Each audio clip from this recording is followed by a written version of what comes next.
پوچھوں؟ فرمایا اگر مجھے نہ پاؤ تو ابو بکر کے پاس پاؤ، اگر ابو بکر کو نہ پاؤ تو عمر کے پاس پاؤ۔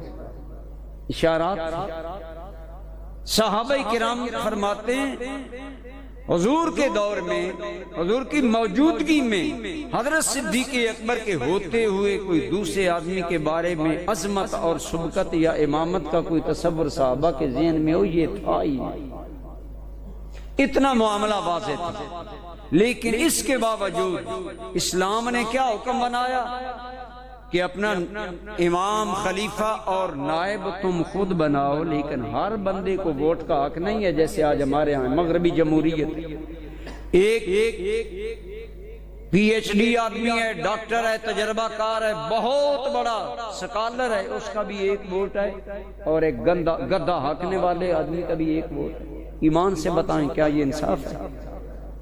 یہ مغرب کی جمہوریت ہے کہ کھوتا فکر آدمی بھی وہی ووٹ دے گا، اور ایسا قوم جو ڈاکٹر عبد القدیر خان جیسا ذہن رکھتا ہے اس کا بھی ایک ووٹ ہے۔ کوئی عقل مندی؟ اسلام کا مزاج کیا ہے؟ نہ اب امام لوگ چنے، لیکن کون چنے؟ ہر بندہ نہیں رائے دے سکتا۔ حضرت علی مرتضیٰ کا یہ خطبہ شیعہ کی معتبر کتاب نہج البلاغہ سے میں پڑھ رہا ہوں۔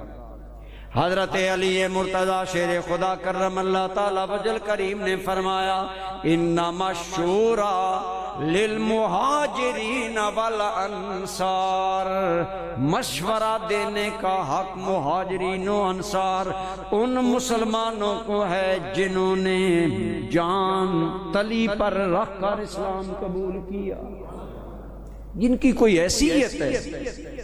علماء نے فرمایا ہر دور میں مہاجرین و انصار تو نہیں ہوں گے، اس میں اشارہ تھا ووٹ دینے کا حق، لیڈر بنانے کا حق ان لوگوں کو ہے جو دین میں پختہ ہو، جن کی فکر پختہ ہو، جن کا عمل صالح ہو، اور ان کی فکر بتا رہی ہو کہ وہ امت کی خیر خواہی کا فیصلہ کریں گے، اپنی ذات کو نہیں لائیں گے، امت کی بہتری کا سوچیں گے۔ ایسے لوگ جب حضرت امیر معاویہ نے حضرت علی کی بیعت نہ کی تو حضرت علی نے یہ خط لکھا، آپ نے فرمایا امیر معاویہ تمہیں میری بیعت کرنی چاہیے، انما بایعنی الذین بایعوا ابا بکر و عمر، میری بیعت انہی لوگوں نے کر لی ہے جن لوگوں نے بیعت حضرت ابو بکر و عمر کی۔